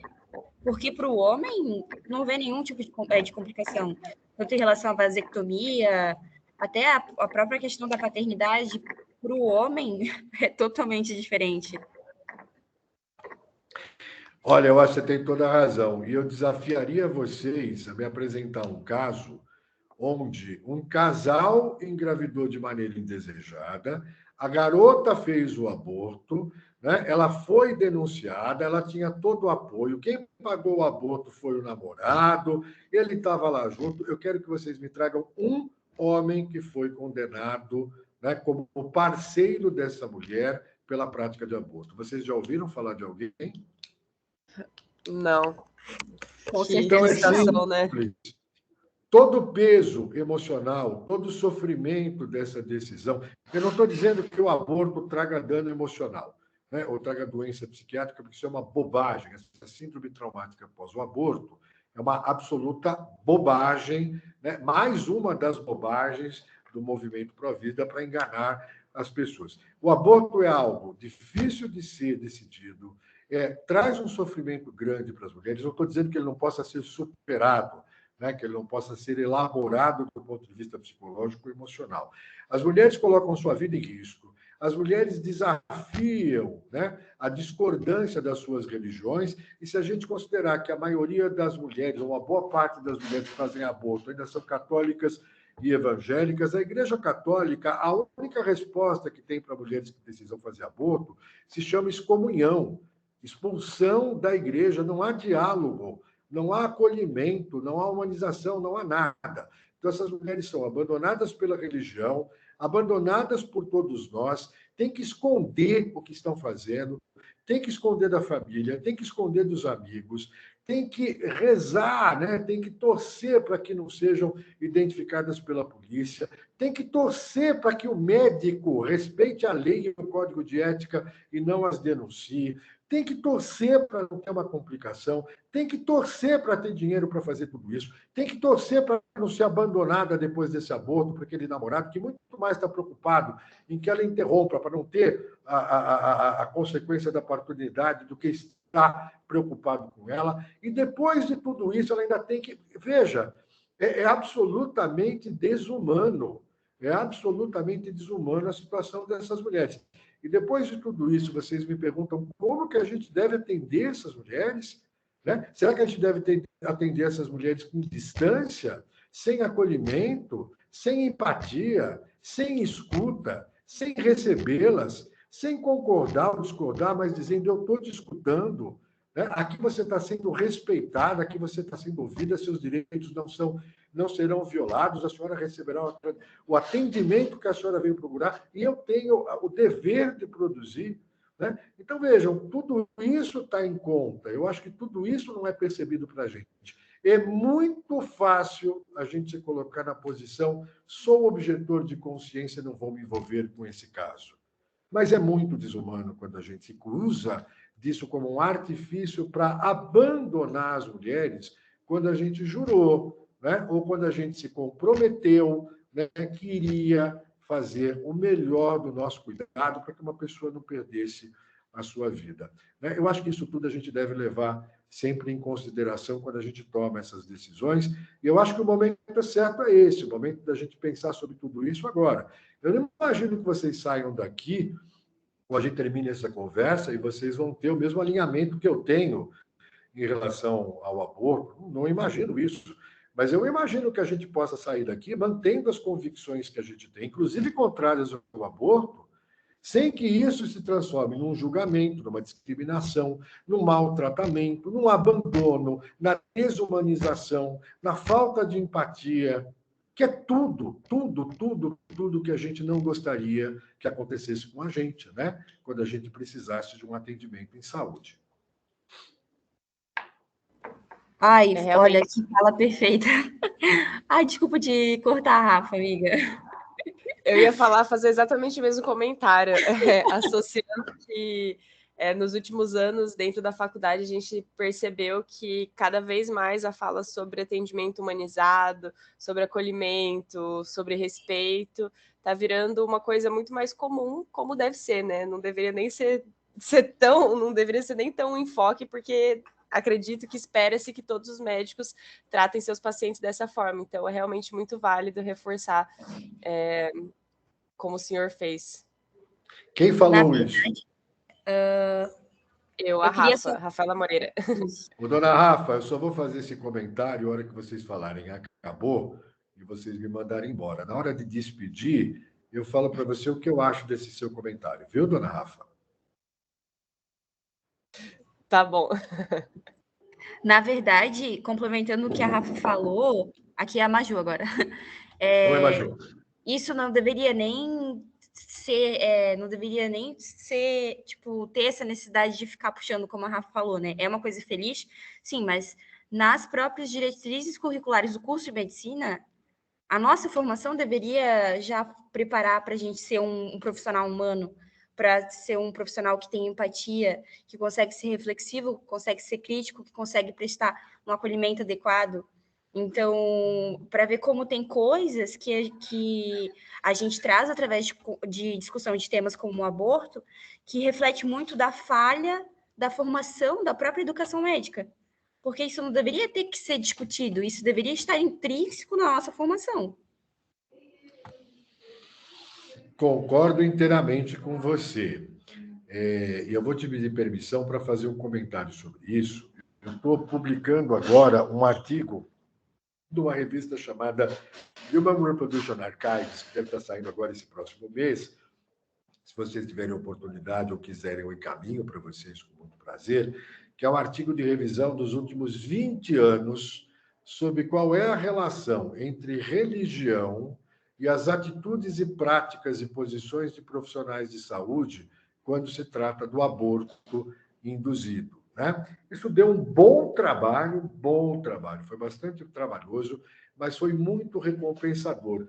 O que eu posso adiantar para vocês desse trabalho, que vai muito naquilo que você falou, que é o seguinte: em todos os artigos científicos que a gente conseguiu resgatar desse período, a maior proximidade ou a maior posição, a posição quanto mais religiosa do profissional de saúde, seja médico, enfermeiro, psicólogo, parteira, né, que em muitos países a gente tem essa figura da parteira, quanto maior, né, a refratariedade, quanto maior a dificuldade de lidar com o aborto induzido, do aborto provocado, mais isso se associa com questões religiosas, né? Então, isso foi uma constante em todos os estudos que a gente conseguiu resgatar. O principal fator que ainda coloca como uma menor empatia, com uma menor possibilidade de solidariedade ao aborto induzido e às mulheres que o praticam, são conceitos mais firmes, né? Uma relação mais próxima desse profissional de saúde com a religião. Isso é um fato. Mas eu queria exatamente chamar a atenção daquilo que você colocou. Eu encontrei pelo menos 2 estudos desses últimos 20 anos, que são 2 estudos de intervenção com estudantes de medicina. Porque quando a gente fala de aborto, das nossas posições religiosas, não é preciso estar na faculdade de medicina para ter essa posição. Tá? O porteiro do meu prédio tem uma posição sobre aborto. O gari que recolhe o lixo da casa da gente tem uma posição sobre o aborto. E o juiz de direito do Supremo Tribunal Federal, o ministro do Supremo, também tem uma posição a respeito do aborto. O aborto é um tema que todos nós temos posição. Mas quando a gente tem uma prática reflexiva, como foi essa que você colocou, dentro do ponto de vista de qual é o significado da objeção de consciência, de direitos humanos, né, e do qual é a importância dessa prática, como em certa medida nós estamos fazendo aqui, essas atividades de intervenção durante a graduação de medicina se mostraram muito positivas para que os alunos começassem a fazer uma reflexão mais apropriada, uma reflexão menos pautada apenas nas suas experiências culturais, sociais ou pessoais, mas entrando dentro de outros campos que possivelmente a gente não tem no contato do cotidiano, como esses que nós estamos discutindo agora. E essas discussões, essas possibilidades de ampliação dessa reflexão têm mudado ou têm tornado mais flexíveis as posições dos profissionais de saúde. Não mudando, perdão, não mudando necessariamente sua posição como objetor de consciência, mas humanizando mais esse atendimento e tornando mais empático ou mais empática essa atenção às mulheres. Então, isso que você colocou é fundamental. Fazer parte desse processo de discussão, como nós estamos aqui, em certa medida, fazendo, é muito importante para que vocês reflitam, discutam que médicos e médicas vocês querem ser, que práticas vocês querem ter ou não. Se vocês me perguntarem se eu abandono uma mulher nessas circunstâncias, eu diria para vocês que o dia que eu abandonar uma mulher nessas circunstâncias, eu não mereço mais ser médico e eu não mereço mais estar aqui com vocês. O dia que eu deixar uma mulher abandonada nessa circunstância, podendo ajudá-la, eu não mereço mais ser tratado por ginecologista e eu não mereço mais ser um professor. Eu mereço ir embora e fazer outra coisa. E eu acho que é isso que eu quero que vocês façam, que vocês reflitam. Que médicos e que médicas vocês querem ser? Não só na questão do aborto, em todas as outras questões. Na questão da anticoncepção, na questão de outros direitos, na questão da autonomia médica, né? Na questão da autonomia das mulheres, enfim, em todas as questões. Que médicos e médicas vocês querem ser? Né? Eu acho que vocês têm essa oportunidade de fazer essa escolha quando a gente tem uma conversa como essa, pessoal. Eu acho que isso é seguramente o que você falou agora é o mais importante de tudo e eu não podia deixar tão enfático a importância do que você disse agora. Perfeito. É realmente isso. O intuito da discussão é justamente a gente refletir qual o tipo de profissional que queremos ser. Eu tenho aqui mais 2 perguntas, doutor. E daí a gente vai ter que, no caso, eu vou fazer essas 2 perguntinhas. E daí depois o senhor responde, e daí a Rafa vai fazer um encerramento do encontro, que a gente já passou um pouquinho do horário, tá bem? Não tem problema. Estou à disposição de vocês, o tempo que vocês quiserem, viu? Então tá. Na verdade, a primeira não é bem uma pergunta, né? Mas é até um desabafo de alguém que eu acredito, como a maioria aqui, que acha ridículo a mulher ter que ser violada para poder decidir o que quer fazer com o seu corpo. Então, acredito que vai de consenso com o que a gente falou, né? Que as questões reprodutivas em relação à mulher é que são problemáticas, porque em relação ao homem a gente não vê nenhum tipo de violação da autonomia do homem, como acontece com a mulher. E a pergunta, no caso, no caso de um país que tem o aborto legalizado, quais os serviços que a mulher recebe? Como, por exemplo, psicologia, acesso à psicologia, quais que os serviços que a mulher recebe após o aborto, em geral? Entendi. Eu quero primeiro fazer um comentário a respeito daquele comentário que foi feito. Primeiro, concordo com quem fez aquele comentário. Uma mulher só é autônoma para decidir quando um homem ou o Estado diz qual é a autonomia que ela tem, nos outros casos ela não tem. Aliás, eu perguntaria para vocês uma coisa que eu acho que vocês vão ficar muito tristes em saber. Vocês acham que o Código de 1940, que foi escrito na década de 1930, refletindo o pensamento da década de 1920, ou seja, de 100 anos, quando disse que uma mulher poderia interromper uma gravidez por estupro, estava pensando em quê? Em cuidar da mulher? Vocês acham que permitiu a interrupção no caso de gravidez por estupro por respeito a vocês, mulheres? Vocês acham que foi isso mesmo? Porque a gente fala isso para parecer mais bonito, mas não é verdade.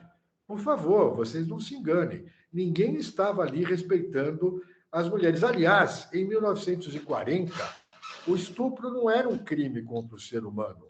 Apenas em 1980, desculpa, agora em tempo mais recente, 2009, é que o estupro passou a ser um crime contra uma pessoa, contra a dignidade sexual de alguém. Perdão. Até essa data, e lá em 1940, o estupro era um crime contra os costumes da sociedade. Não era um crime contra o ser humano, contra uma mulher. Eles não sabiam disso.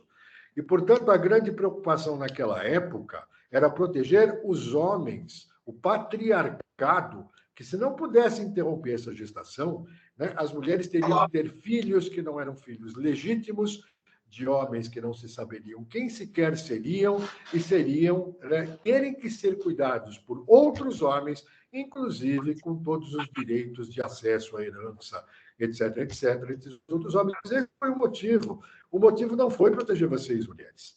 O motivo foi proteger os homens e o patriarcado. É muito difícil falar isso. E, portanto, a questão ainda continua ou de tutela ou do interesse masculino. E a pergunta é: até quando as mulheres brasileiras serão tratadas como insuficientes nas suas decisões? E até quando o Estado brasileiro vai se sentir no direito de decidir por vocês? E mais, até quando o Estado brasileiro, num tema onde não tem consenso nenhum, continuará interferindo nas decisões das pessoas? Se não há consenso entre Daniela e Fernanda, entre Maria e Teresa, as duas deveriam ser respeitadas ou todas deveriam ser respeitadas, mas não é o que acontece no Brasil. É respeitado apenas o lado que proíbe a interrupção de gestação. Então, esse é o primeiro comentário que eu queria fazer. Em outros países, vocês me perguntaram como isso é feito.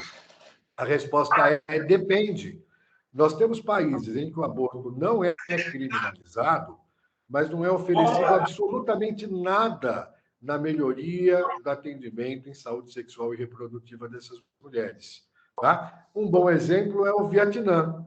Tá? O Vietnã é um país onde o aborto não é criminalizado, mas as taxas de aborto são muito altas, porque não se oferece qualquer tipo de atendimento dentro do campo de saúde sexual e reprodutiva, tanto para evitar que esse aborto seja necessário, como para os cuidados pós-aborto. Por outro lado, nós vamos ter países onde a permissão do aborto ela vem acompanhada de um grande número, né, de um grande número de ações muito qualificadas dentro do campo de saúde sexual e reprodutiva. Então, acesso à contracepção, a planejamento reprodutivo da mais alta qualidade.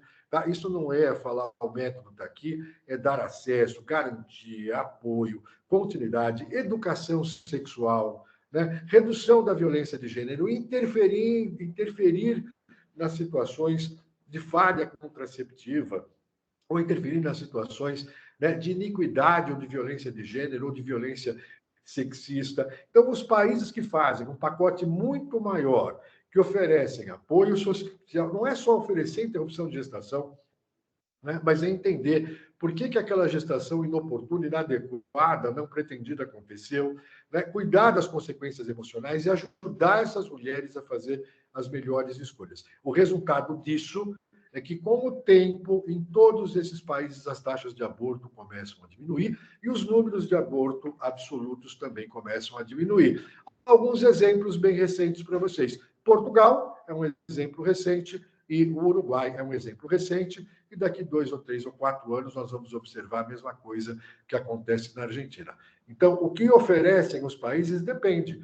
Às vezes oferecem apenas, não é crime. Não é crime, mas o problema é seu. Nós não vamos ajudá-lo e garantir nenhum direito a você. Não é crime, mas nós temos uma política de saúde para cuidar de você. E a nossa política não é criminalizar.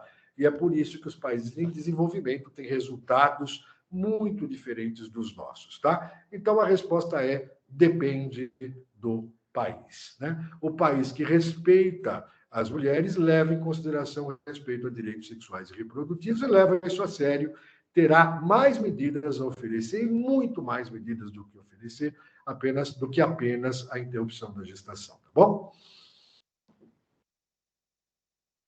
Obrigada, professor.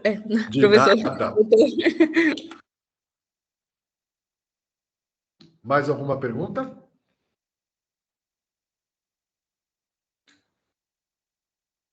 Acho que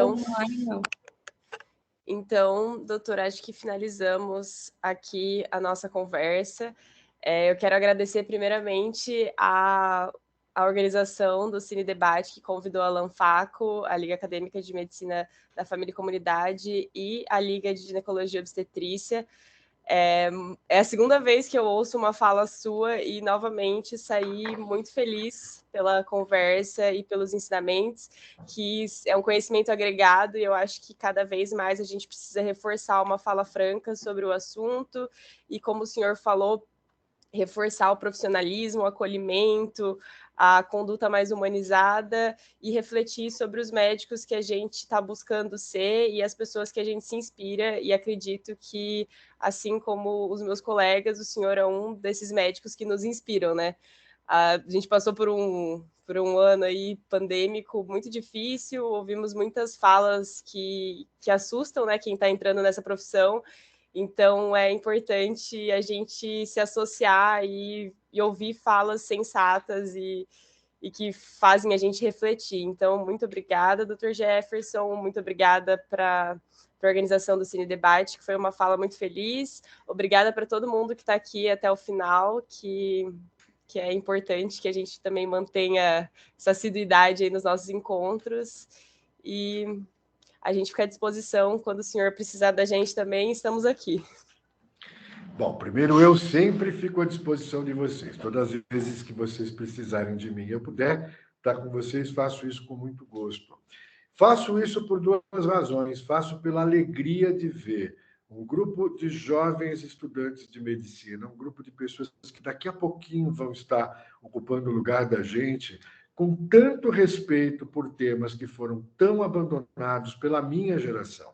A minha geração cometeu grandes equívocos, né, em relação aos direitos sexuais, reprodutivos e direitos humanos das mulheres. Eu tenho uma esperança muito, muito grande que a geração de vocês não vai cometer os mesmos erros. Eu vejo em vocês, com iniciativas como essa, vocês disseram que eu sou uma pessoa inspiradora a vocês. Não, vocês erraram. São vocês uma grande inspiração para mim, né? Vocês são uma enorme inspiração, de uma esperança que eu tenho, que um futuro de uma medicina, de uma ginecologia, de uma obstetrícia, que vai contar com pessoas como vocês, que respeitam, que se interessam por essas circunstâncias, que ainda não esteja no currículo de vocês. Vocês vêm aqui numa terça-feira, numa quarta-feira, hoje é quarta, né? Nem sei que dia que eu estou, mas é uma quarta-feira. Numa quarta-feira, esse horário, vocês podiam estar fazendo tantas coisas, e vocês dedicam uma parte do tema de vocês para pensar nas mulheres, nas pessoas que precisam desse atendimento em situação tão grave. Isso enche o coração de um professor com a barba branca, enche o coração de um professor de esperança e de inspiração. E, portanto, não são vocês que têm que agradecer. Sou eu que tenho que agradecer pela trajetória de vocês como alunos que vocês estão tomando. Muito obrigado pelo interesse de vocês, muito obrigado pela confiança nessa conversa e muito obrigado por vocês fazerem honestas opções. Vão dormir hoje perguntando que médicos e que médicas vocês querem ser.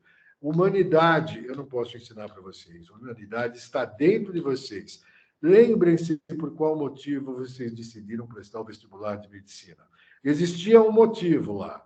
Nunca deixem esse motivo ser esquecido. Um grande beijo para vocês. Muito obrigado pelo convite. Eu estou sempre à disposição de vocês, viu?